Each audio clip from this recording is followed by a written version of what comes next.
Love the Way You Lie. That was a song you sung the demo for, right? But yeah, well, I wrote the song, and then I sent it to Eminem, and through Alex the Kid, the producer, and he wanted to do it. And then they got Rihanna to sing the hook. I think because they thought it would probably be a good move to, you know, have a bigger name on it.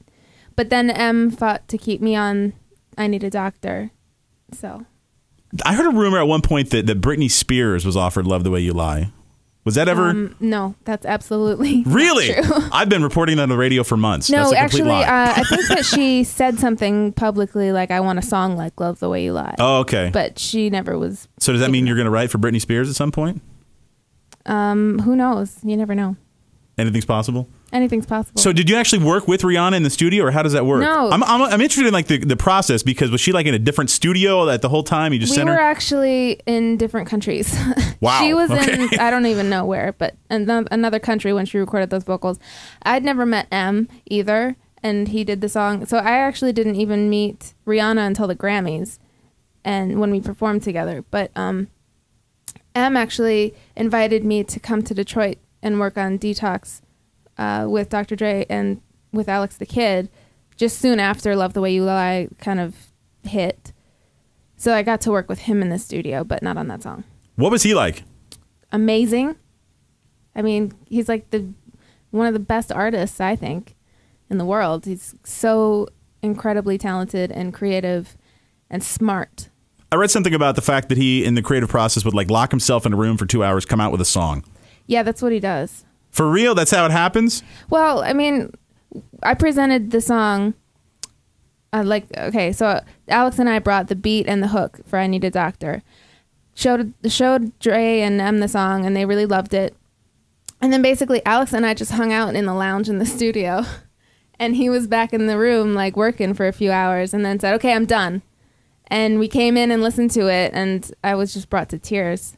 That's insane. How long is it? Because I'm guessing it takes you longer than 2 hours to come up with everything that you do. Well, no, I mean, Love the Way You Lie actually happened in 15 minutes for me, but that's just because, you know, it's everything leading up to that point in your life. Like, as a songwriter, I feel like I don't necessarily write. It's more like I channel stuff. So it just comes through me, and I don't really have to think too hard about it. And as soon as I start thinking too hard about a song, it usually means it sucks. So if it takes you 5 days to write a song, you're probably not a creative genius like you. No, that's not true. Because sometimes songs take a really long time. But the initial like spark needs to be there quickly. You can't just like sit and dwell on it. Can you one day just say, I'm going to write a song today, and just sit down and do it? Yeah. Really? Yeah, but there's no guarantee it's going to be good. I mean, like Bob Dylan said, he even wrote bad songs on purpose sometimes just to make the good ones stand out. I like that. Another one of my favorites, Coming Home. You co-wrote that one.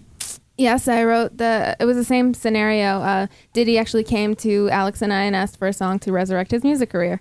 So we gave him the hook. He said those words, resurrect my music career. Basically. Yeah. That's my summary of it. And we gave him the hook and track to Coming Home.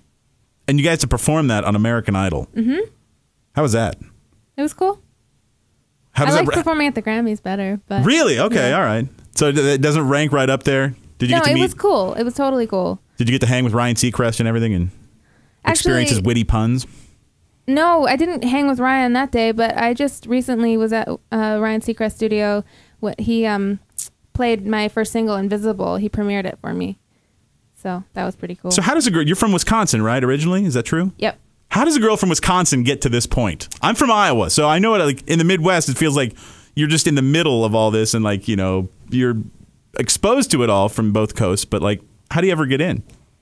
Well, I think just having an open mind, first of all. Like, my parents were really cool, and they didn't hold me back from doing the things I wanted to do.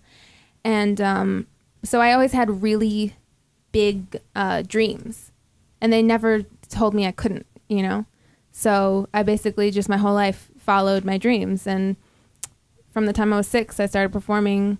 And then when I was 14, I started writing songs, bad love songs. And then moved to LA when I was 17. I dropped out of school just because I knew that Wisconsin was not the place for my future in music. Oh, that's the music mecca. What are you talking about? Come on.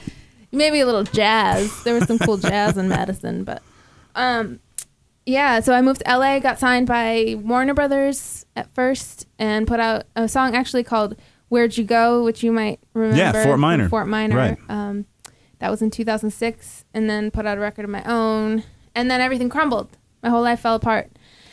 I went broke. A lot of different reasons, but I basically left the label, and then for a couple of years was unable to release music legally, which was my only source of income, so I had to figure something out. I actually started touring as a backup musician for Duncan Sheik.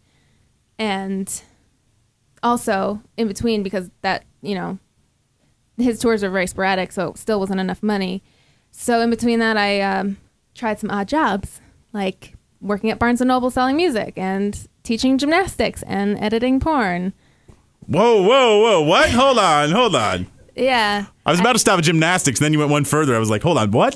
Yeah, I used to be a gymnast, so that was cool, but it was not paying enough. Editing porn actually paid pretty good. Does it now? Yeah. All right, let me write that down in case I ever do that. Well, they did it based on how much work I could get done. Porn. All right. So I ended up making about $25 an hour. Wow. Yeah. Do you still have any of your work, or I mean, not that I want to see it. I'm not asking you, like, no, not. I wasn't in this stuff. All right, man. this is I would okay. never do that. Let's move on to the next question. I saw your calendar over there. You've worked with some pretty amazing people. I'm just wondering, I would be freaked out whenever I do interviews. I get pretty nervous. How did you stand to work with these guys and not? I'm sure you were nervous, but who was the most intimidating? I think Eminem. Yeah. The most awesome, but the most me, intimidating. I think the reason he's the most intimidating to me is because I admire him as an artist so much. Like, fame or money or that stuff doesn't affect me. It's when I meet somebody who I really admire. Like, okay, so Britney Spears is cool, but like if I were to meet her, I don't think I would have the same kind of intimidation factor. Do you know what I mean? Right. So yeah, I think Eminem would be the most intimidating. All right, so I'm going to play this. We're going to play your single, actually, Invisible, in just a second. The CD is Invincible. You got a lot of stuff happening with you. So when is the CD coming out, actually? CD is coming out this fall, and it does tell the story of how I went from being invisible. You know, when I moved up into the woods in Oregon, I felt really invisible. Like I didn't know who I was anymore, and I was just trying to please everybody. And then by being in the woods alone and finding my independence, I became invincible. And that's how I found the name Skylar Grey, which is the superhero version of me. So that's what the album's about. It's due this fall. Before then, I'm playing Lollapalooza. I have a few warm-up dates on the West Coast, and then probably a tour also this fall. And you can find me on Twitter, Skylar Grey. Oh, you got to follow me now, so I can follow your porn exploits and everything. Cool. What is it again? It's just Skylar Grey, SKYLARGREY.